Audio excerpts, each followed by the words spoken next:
feel as though this is not an appropriate area because it's quite residential. Whereas, get out in the boonies, if you built your house up there on a dead-end road, well, you may have a windmill closer than 7 times. You may have a windmill 4 times. That could be done. Yeah, we would, rework the wording that we started to do, on that, reverse system.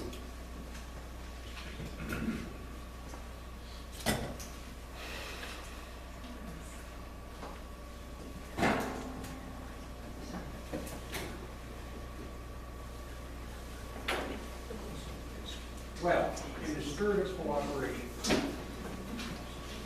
I wanted to keep it 7 times total height setback. Ronnie wanted 7 times, Betty wanted 5 times, I said I went 4 and go 5. Said you go 4 or 5. Jim Undergate said 6.5. Brad said he didn't want the project to die. I would be willing to go to 6.5. Ron, if you'd be willing to go to 6.5. Patty, if you'd be willing to up yours to 6. Jim, you keep yours at 6.5. Brad, you have to make a decision, but that would give us a consensus.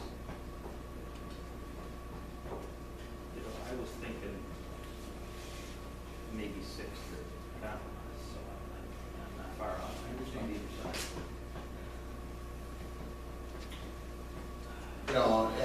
We're still gonna have a public hearing, we're not voting on the law tonight. But we do need to figure out what we want to do. This isn't the last time we're looking at this. We do want to move forward with that. Yeah, I would certainly go back to that thing. Well, that would be 6.5 times the total height. Would be, my math is correct, 2,600 feet. 2,600 feet. Ronnie, 2,600 feet. Patty, you're still low.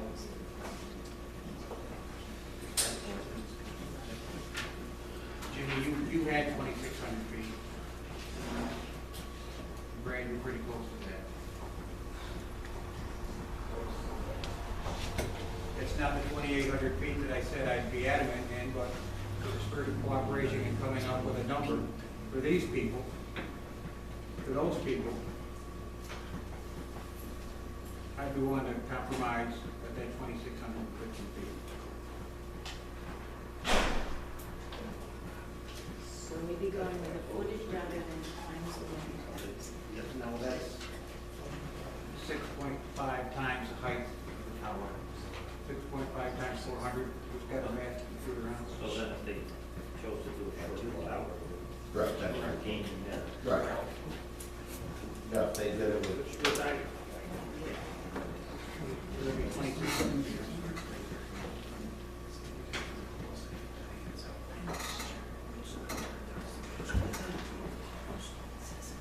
Do we want to move forward with that for tonight?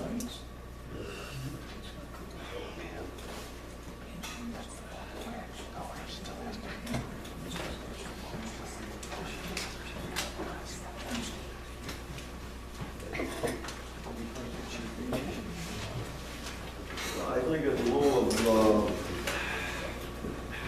we got quite a few more pages to cover here. I think we got to have some base that we're sort of in agreement with. Sort of. Sort of. But, I mean, we have to go in some direction, Sure. There's an old yogiism and he goes, Yogi Berra, he goes, when you come to a Y in the road, take it. So whether it's right or left, we gotta come, we've got a Y in the road, we've gotta take it. So, I mean, for all practical purposes tonight, I think we gotta move forward. We'll have to have some further discussion later on.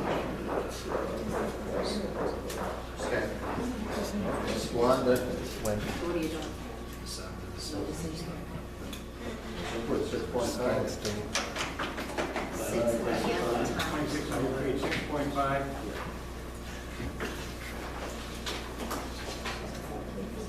That's 400 feet higher than the 2600 feet. Looks fascinating too. Correct. Okay, number 2. Okay with that?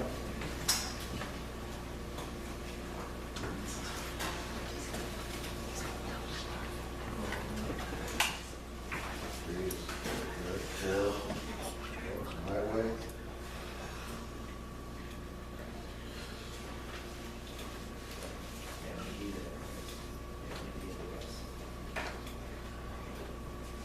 Okay, now B, the waiver. Can you explain that one more time, Mr. Getman? It's that protects, It simply gives the right of a non-participating property owner, for whatever reason, to say yes, you can move closer to the setback.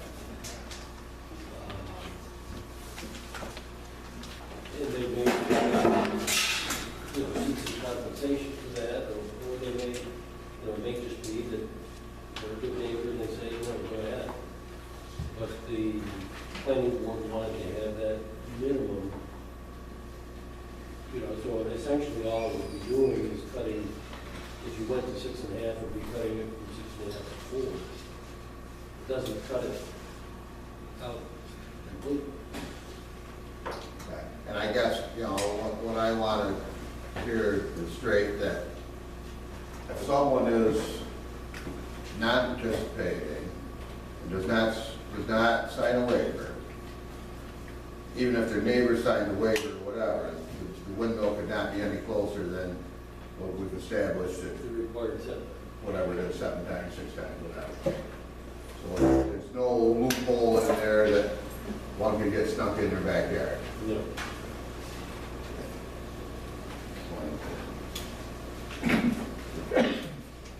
As it stands now, that waiver is 4 times the height of the turbine. So if it's 400-foot turbine, it would be 1,600 feet. That's what the planning board said. And that's what it is.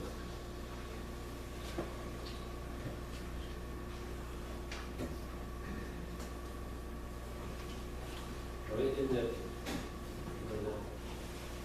subdivision 2, 2.5 times the turbine height, there again, any residence or structure. So that definition of structure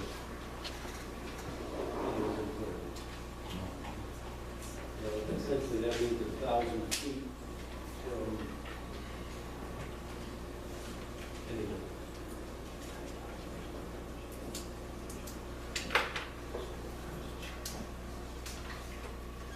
You might want to exclude buildings that are part of, or structures that are part of the wind farm.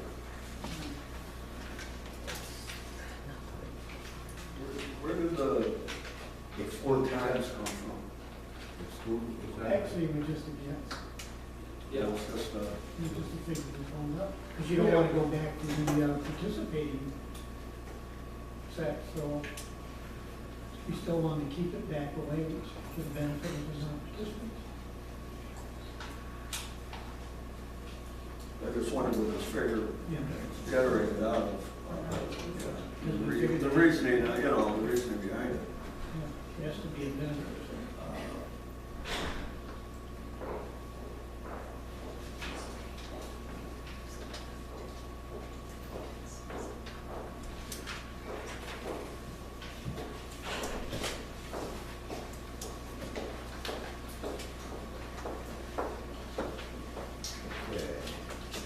Structure there, is that, we covered this, isn't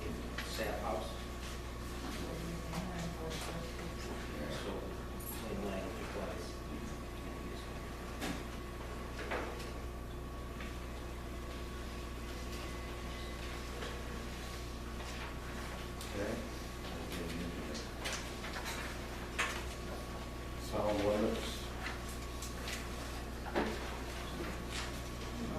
I don't understand any of that, so I just rely on the planning board.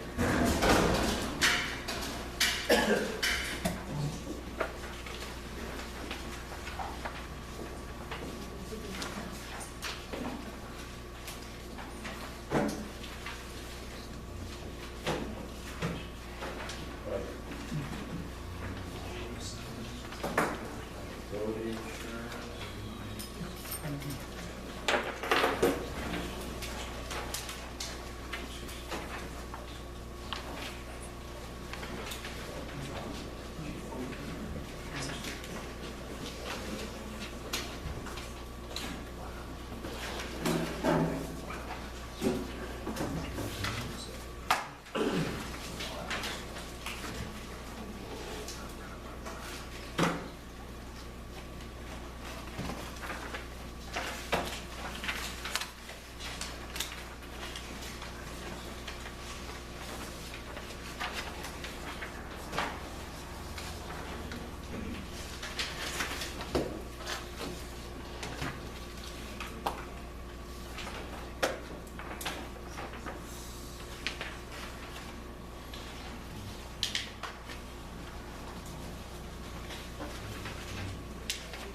Page 28. Yes. The enforcement of the road standards. Yes. Just my only concern is that mandates that the town undertake, the sound testing based on 2 complaints. And I can see where you can get expensive and repeated requests.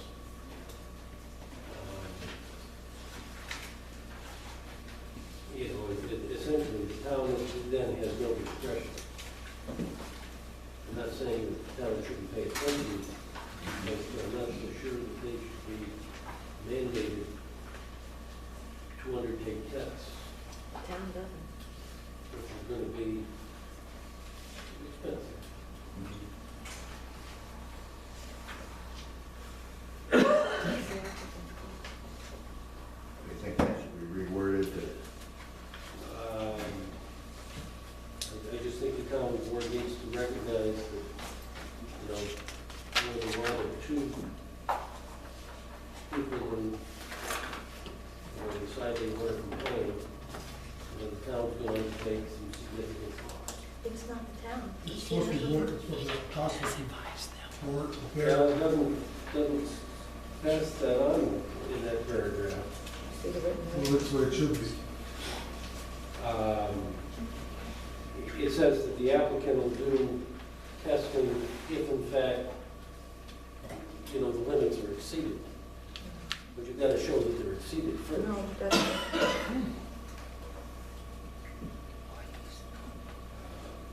The way I read it, if the limits established in this section are exceeded, then the applicant, the windmill company, at its sole cost and expense, shall take immediate steps to mitigate the problem.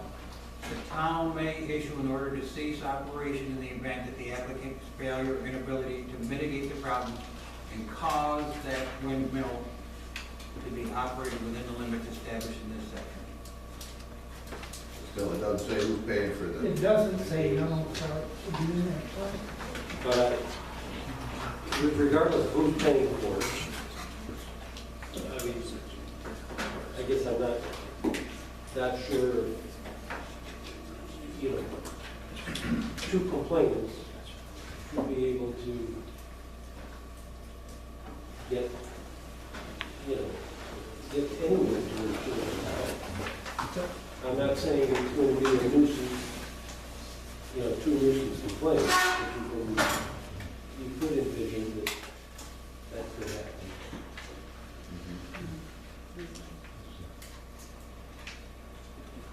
What would you suggest?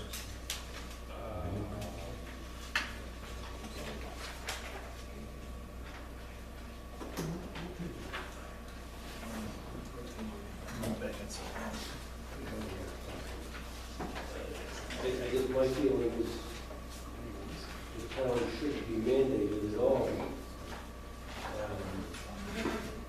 If there are valid notice complaints, the town's going to investigate. Yeah, I'm not so sure that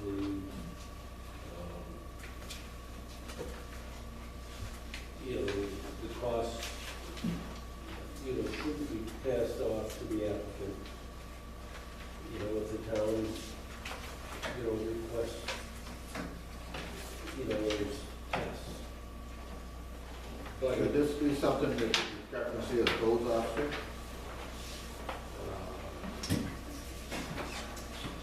yeah,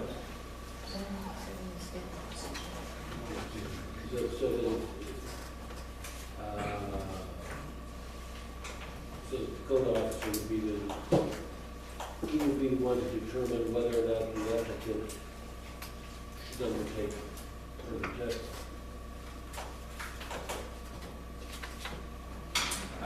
It's just, I don't see where Yeah, the citizens should I know where you're have the going. right to say, okay, well, we're going to undertake $1,000 worth of testing. Every month. Yeah. What's the board think about, being codes officers? We still have to come up with, at what point do we do the testing? Is it? Well, I think it'd be the codes officer's position.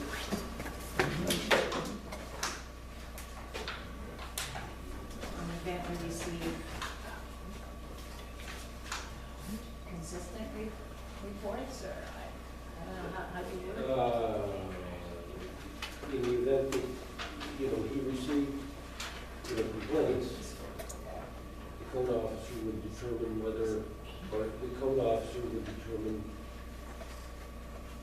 whether or not to make, or to require additional testing by the applicant. Well, yeah, I think it's got to be reworked, and some has to be reworked. I can see where the code officer, if he determines it's a valid complaint, he requests a test. How would the code officer determine that? Give it a decimal meter? Well, Just by this? he's either going to have to work with, eventually it has to be with the decimal meter. Yeah. But if I mean, because he can't just go there and say, well, it's awful loud. The oil company's just gonna say. it's better than having, two people not associated, in other words, otherwise, two citizens could say, No, I it's understand. too loud, and they're making the I understand, if he determines that it's excessive, then he's gotta get a decimal meter and present factual information No, to the windmill company. I'm not sure that that's, a step below that is, if he determines that it's, seemingly loud, then he asks the applicant to do some testing. So it's not the complaints, it's the code officer. It's the code officer who's making that initial determination, not just two citizens. I found And- You'd be arbitrator then. You'd be an arbitrator. And that would open us up for more litigation. I've actually dealt with this. Have you ever dealt with some litigation? Litigation? Oh, yeah. It's, I live in Florida, and it's one of the toughest things to deal with, but It's, yes, it'd be great if he had, decibel meter, but at the same time, No, if he determines it's You can always excessive and share requests with- the company to do the testing, yeah, what we always did was we hired a third party for arbitration. And they would put the onus on. well, but no, we've got to make the determination, do they make, do they do the testing? And, they would have to have, qualified